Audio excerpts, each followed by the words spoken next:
Hello, coming back again with that Qureshi versus Pardeshi case.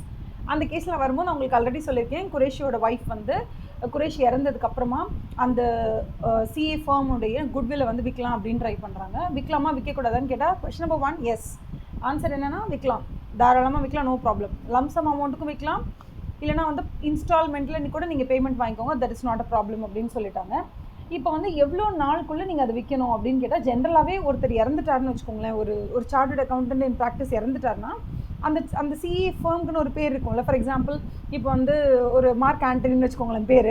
So Mark Antony அப்படின்னு சொல்லிட்டு அந்த association ஒரு பேர் வச்சுருக்காங்க, அன்கோ மார்க் ஆண்டனி அன்கோ அப்படின்னு சொல்லிட்டு அந்த சிஏ ஃபார்முக்கு ஒரு நேம் இருக்குன்னு வச்சுக்கோங்களேன். ஸோ மார்க் ஆண்டனி இறந்ததுக்கப்புறமா அவங்க ஒய்ஃப் என்ன பண்ணலாம் அப்படின்னா, ஒரு 1 year வரைக்கும் சிஏ இன்ஸ்டியூட் என்ன பண்ணுவாங்கன்னா அந்த பேரை அப்படியே ஹோல்ட் பண்ணியிருப்பாங்க, வேறு யாருக்கும் கொடுக்காம. இந்த 1 yearக்குள்ளே இவங்க எதாவது டெசிஷன் எடுக்கணும், வேறு யாருக்காவது விற்கலாமா வேண்டாமா அந்த மாதிரி. ஸோ 1 year வரைக்கும் அந்த பேர் வேறு யாருக்கும் அலாட் பண்ணாமல் அப்படியே வச்சுருப்பாங்க. சம்டைம்ஸ் என்ன ஆகும் தெரியுமா, மார்க் ஆண்டனி செத்து போவார். மார்க் ஆண்டனிக்கு பசங்க இருப்பாங்க, எந்த பசங்க வந்து லீகல் இன்ஹெரிட்டன்ஸ் உண்டு அப்படின்னு சொல்லி அவங்களுக்குள்ளேயே ஒரே டிஸ்பியூட்டாக போயிட்டுருக்கும். அந்த மாதிரி சண்டை சச்சரவாக போயிட்டு இருக்கும்போது ஃபைனலாக கோர்ட் டிசைட் பண்ணுவோம், இவன் தான்டா லீகல் ஹேர் அப்படின்னு சொல்லி டிசைட் பண்ணுவாங்க.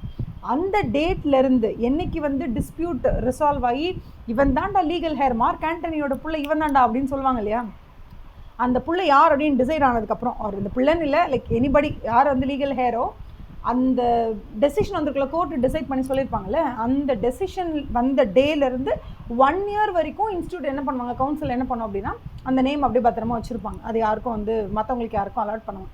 ஏன்னா ஒன்று ஹஸ்பண்ட் இறந்ததுக்கப்புறம் ஒய்ஃபோ, இல்லை அப்பா இறந்ததுக்கப்புறம் குழந்தைங்களோ, இல்லை அம்மா இறந்தப்பறம் குழந்தைங்களோ, உடவா.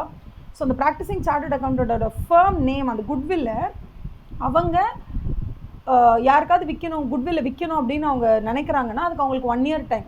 எதுலேருந்து 1 year டைம்னா, ஒன்று டிஸ்பியூட்லாம் எதுவும் இல்லை, யார் லீகல் ஹேர்னு கரெக்டாக தெரியும் அப்படின்னா ஆட்டோமேட்டிக்காக டிசீஸ்டு சார்ட்டர்ட் அக்கௌண்டன்ட்டுடைய ஸ்பவுஸ் யார், லீகல் இன்ஹெரிட்டன்ஸ் இவங்களுக்கு தான் அப்படின்னு தெரிஞ்சிச்சுன்னா அவர் இறந்த நாள்லேருந்து 1 year வரைக்கும் கவுன்சில் வெயிட் பண்ணுவாங்க. இல்லை அங்கேயே டிஸ்பியூட் போயிட்டுருக்கு, அங்கேயே வந்து ஒரு வாக்கிய தகராறு நடந்துட்டுருக்கு அப்படின்னா அந்த வாக்கிய தகராறு முடிகிற வரைக்கும் வெயிட் பண்ணுவாங்க. வெயிட் பண்ணி எப்போ அதுக்கு ஒரு டெசிஷன் வந்து இவங்க தான் லீகல் ஹேர்னு டிசைட் ஆகுதோ அதுலேருந்து 1 year வந்து கவுன்சில் வெயிட் பண்ணுவாங்க. வெயிட் பண்ணி அந்த ஃபர்ம் நேமே யாருக்கும் கொடுக்காம வச்சுருப்பாங்க. ஸோ அந்த 1 year டைமுக்குள்ளே இந்த லீகல் ஹேர் வந்து என்ன டிசைட் பண்ணிக்கலாம்னா, இது யாருக்காவது விற்றுலாமா அப்படின்னு சொல்லி டிசைட் பண்ணி யாருக்காவது மொத்தமாக விற்றாலும் சரி, இல்லை லம்சமாக விற்றாலும் சரி, இல்லை இன்ஸ்டால்மெண்ட்டில் விற்றாலும் சரி.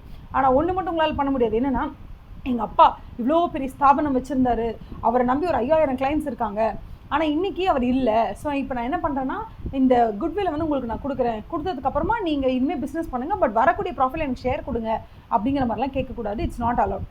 If your father is the only practising chartered accountant and he is dead now and you're the only legal heir whatever, எத்தனை பேர் இருந்தாலும் சரி லீகல் ஹேர் இருக்கீங்க அப்படின்னா குட்வில்லை விற்கலாமே தவிர அந்த குட்வில்லை யாருக்கு கொடுக்குறீங்களோ அவங்க கூட ப்ராஃபிட் ஷேரிங்கில் இருக்கலாமா அப்படின்னு கேட்டால் இருக்கக்கூடாது அப்படின்னு சொல்கிறாங்க. அதுதான் ஓகேவா. So this comes under schedule, first ஷெடியூலில் பார்ட் 1ல் கிளாஸ் நம்பர் 2லேயே இதை பற்றி டிஸ்கஸ் பண்ணுறாங்க, which is all about treatment of goodwill and sale of goodwill. அதில் பேசுகிறாங்க. ஓகே, ஆல் தி பெஸ்ட், சூப்பராக படிங்க, செம்ம எக்ஸாம் எழுதுறீங்க. ஓகே, பாய்.